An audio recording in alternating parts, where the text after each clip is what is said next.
Hello everybody and welcome back to Red Devils TV.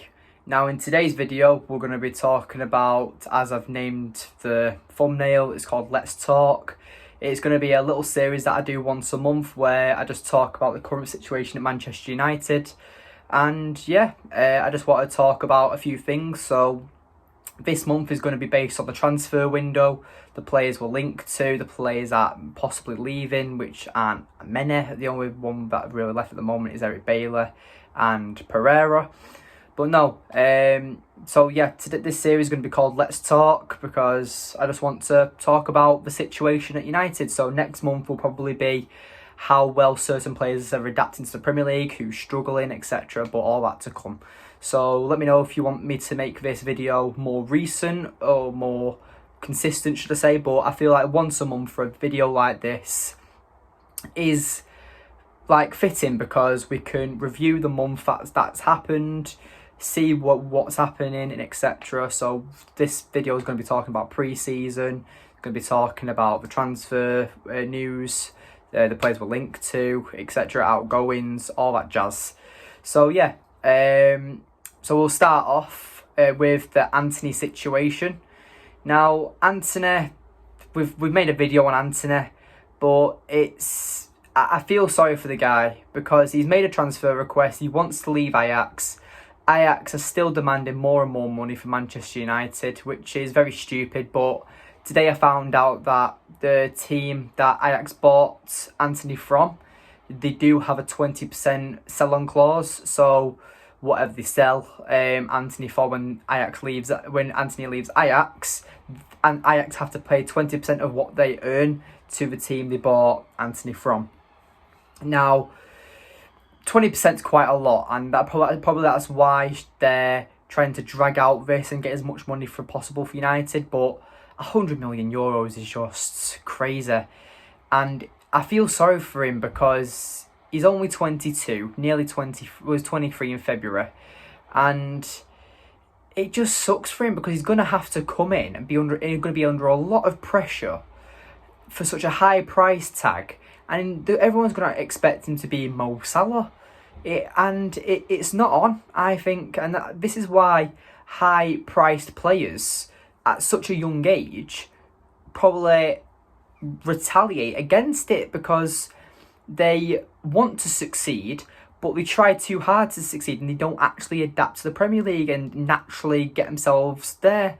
And that's why I wanted to get Antony a lot cheaper, but as you know, the Glazers messed it up and are going in this late in the transfer window. So fair play, Ajax trying to sort their team out. They've already started their season, and United are coming in trying to take one of their best players. So of course they're going to ask for as much money for Antony as they are, because like I said, they've already started the season, they've already got their team together, they've sold the majority of their team at the start of the window, and they've started to build around the team. But then United come back in for Antony, and now we're trying to remove a very important piece from the puzzle. So it's like a team coming in to our club and taking Harry Maguire. Like, we'd be nothing without Harry Maguire. I can't even say that with a straight face. But no, it's like a player, like, I don't know, who's a really important player for us at the moment. Varane. We'll just go for Varane. Varane's our best centre-back. It's like someone just coming in, taking Varane out, and we know the centre-back situation, we'd be screwed. So you can understand why Ajax want so much money for him. But as we see, a lot of big-priced players recently haven't really worked out in the Premier League. You've got the likes of Lukaku and Jack Grealish and Sancho from last season. So I'm not going to mention the likes of Paul Pogba and Kevin De Bruyne and Mo Salah, because certain players flopped, certain players obviously haven't, and so like Mo Salah and De Bruyne, they've gone to shine. But like your Paul Pogba's, I mean, you can name most United's transfers, to be fair. But yeah, it's pretty upsetting, to be honest. But no, with the Antony deal, it's hard because, like I'm trying to say, he's going to have to adapt like that. The pressure is going to be on him from as soon as he gets off the plane in Manchester. He'll have his picture taken, interviewers asking him questions, and it's not on, because you've got the likes of Jack Grealish, Sancho and Lukaku from last season. Personally, I think Sancho has done better than them three. Lukaku's left Chelsea now on loan to Inter Milan. Jack Grealish is nowhere near City starting 11. Now, I know they've got better players around him, but still, Pep, you bought him for 100 million. Like, you still need to be playing them players. As United learned with Harry Maguire, you have to play your expensive players, otherwise they aren't happy and you lose assets. But that's what happens when you've got owners that want to run you as a business and not a football club. Because Pep Guardiola's in charge of City. He can remove Jack Grealish from the squad if he wants to, and it's up to Jack Grealish if he wants to try harder to get back into the team. And honestly, it doesn't seem that Jack Grealish is any interested, in my opinion. I feel like Jack Grealish, he came into City last season saying that I aim to win the Premier League. That's been my dream. He won it in his first season, and he hardly contributed. And he's won his dream. So he hasn't battled for it. He hasn't worked for 5 years with the team and won it like by being their top goal scorer or their captain or something. He was a bench warmer for him. He'd come on for 20 or 30 minutes and either start a play or create a chance. And I wouldn't say Jack Grealish ever really won City a game. He might have contributed to a game, but that's what a team game is. You do contribute, but I don't see Jack Grealish as a main standout player for City. As a Lukaku, he completely flopped to the Premier League. We saw him when he played for Everton, we saw him when he played for United, and we saw him when he played for Chelsea. Lukaku is not a Premier League player. He needs to be in a league where it's slower tempo. He has a lot of control of the ball. He can bully defenders who are quite slow. So that's why I think the Italian league is perfect for Lukaku. As well as Pogba. I think Pogba's going to shine at Juventus. I've not even heard anything about Pogba recently, actually. It's very silent about him. But Jadon Sancho, I think, has done better than all of them, considering he's supposed to be a flop. And he hasn't adapted to the Premier League well at all, Jadon Sancho. But after watching him against Liverpool, I feel like let's hope he kicks off from here, being creative like he was, taking that chance as well as he did with the composure and stuff. Maybe he needs to be a bit quicker when it comes to reactions, but apart from that, his composure is really good, his finishing is really good, his quick passing and direct passing and his forward runs. You do see Sancho trying a lot, and I'm hoping Sancho does really well this season. But with Antony, he's going to have to hit the ground like straight away.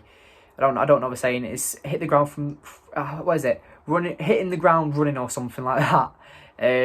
But no, I do feel like a lot of pressure will be on Antony. But enough of Antony. I made a video on him, so if you want to know more about Antony, check that video out.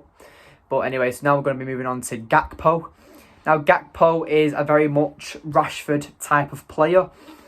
He's linked to us for about 38 million, which is kind of what you want, really, because another Eredivisie player, and it's a good price for Gakpo, that, because he can come in, be a rotation type player, play the odd few games, come on if a player's injured or unfit or something like that, and it's a good signing, I think, Gakpo. I'd rather Gakpo than Antony, because what I've seen that Gakpo do, I've pretty much seen the same from Antony. So if you look at the two, even though Gakpo's only a year older than Antony, you'd rather Gakpo because you're saving 60 million there, which can get us a new right back, a new midfielder. It's insane what the price difference is for pretty much the same player. Now, Antony plays off the right and is left-footed. Gakpo plays off the left and the middle, but is right-footed. So they're not really the same player, but they both come for the Eredivisie, and I feel like they're both on level. They're pretty much the same. From what I've seen, I think Gakpo is a bit better than Antony. I feel like his all-round game's a lot better.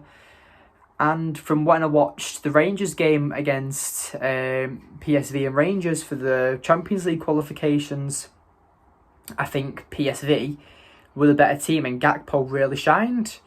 But we'll see in the second leg of that match, because even though PSV have said no matter if we qualify for the Champions League or not, we'd still accept offers for Gakpo, and that surprises me considering of how late the season would be, unless they've already got a replacement lined up. Who knows?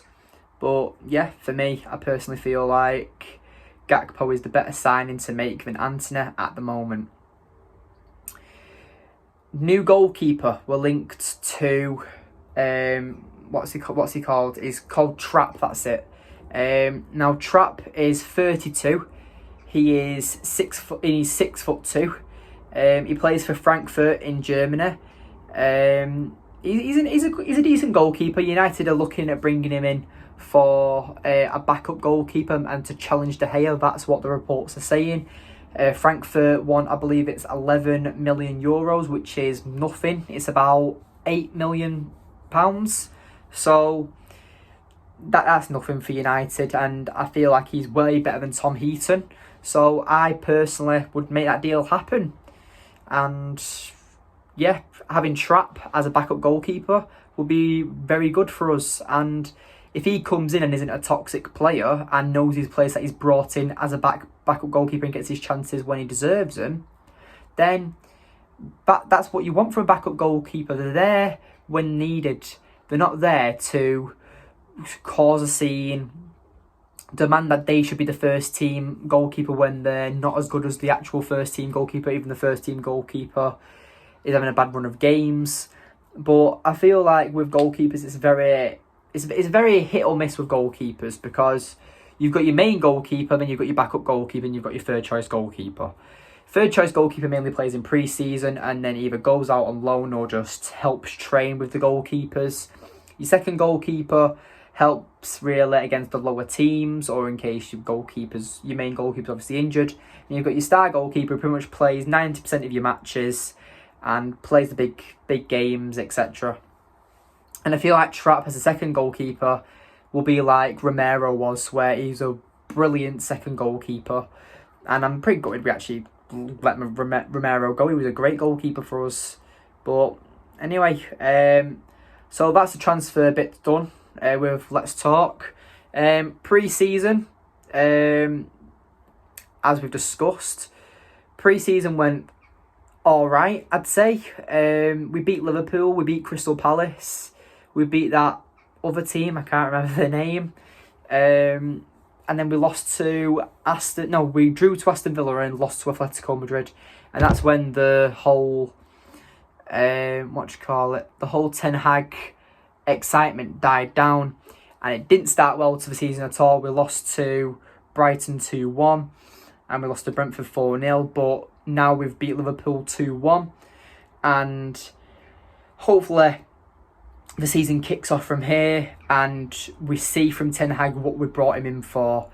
Because how we played against Liverpool on Monday could be completely different to how we probably play against Southampton. Southampton will be well more organised defensively because they'll be dropping back and probably going on the counter-attack, and United will be pressing the high line. But I just think keep the team the same, but obviously remove Casemiro, bring in Casemiro, remove McTominay, and I'd keep the team the same then. But I'd think I'd start Ronaldo over Elanga, so I put Sancho on the left. No, I put Rashford on the left, Sancho on the right, and Ronaldo in the middle. But they're the only two changes I made. But I'm going to make a preview to Southampton game later this week, so we'll go through all that in detail. But yeah, let's just hope Ten Hag kicks off from here now. And yeah, I'm really looking forward to this week against the Southampton game. But yeah, what else should we talk about? Might as well talk about the Glazers. Glazers out, as I've said. When United need to keep this movement going, it's down to us as fans to keep the Glazers on the toes, because as we've seen, Before the Liverpool game, United were really in for Antony. We're in for a new midfielder, a new right back, and a forward, another forward. But they now seem to be pulling out of them deals because we won a game. And it's just back to reality. And this is why you have to see that the Glazers are toxic and need to go. But anyway, it's our job to keep chanting Glazers out, to keep putting them on the toes and get them out as soon as possible, because that is the best for United. That's when United can fully reset and, you know, just be untoxic, be toxified. And yeah, that's just what I want from my club. And yeah, I keep saying Angier a lot, apologies. So yeah, please like the video, subscribe, share, comment. Let me know your comments about what you think of this month as a whole. Are you disappointed with the transfers so far? Are you upset with how we've started the season? Just let me know all your comments. I'll interact with all of them.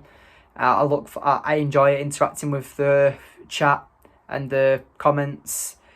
So yeah, thank you for watching today's video. Please like, subscribe, share, comment. I've already said that, but it's really important that you do, because it really helps out the channel. So yeah, thank you for watching today, and yes, I'll see you tomorrow. Goodbye.